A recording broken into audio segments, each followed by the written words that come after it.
ഇമാം ബുഖാരിയുടെ സനദ് കഴിഞ്ഞ ക്ലാസ്സിൽ പറഞ്ഞു. ഉമർ ഖത്താബ് മുതൽ ഇമാം ബുഖാരി വരെ എത്തുന്ന അതിൻ്റെ പരമ്പര അത് നമ്മൾ പറഞ്ഞു.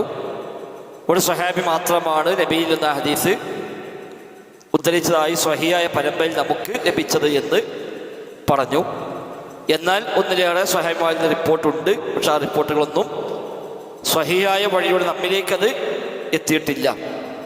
ഉമർ ഖത്താബിൽ നിന്ന് അൽഖമ റളിയല്ലാഹു അൻഹു മാത്രമാണ് അത് ഉദ്ധരിച്ചത്.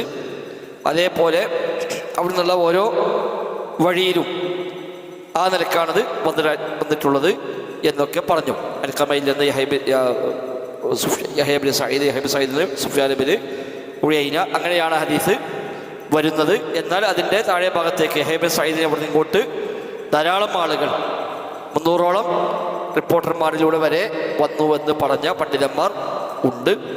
ഈ വിഷയമായി മാത്രം ധാരാളം പഠനങ്ങൾ ലോകത്ത് നടന്നിട്ടുണ്ട് എന്നും പറഞ്ഞു.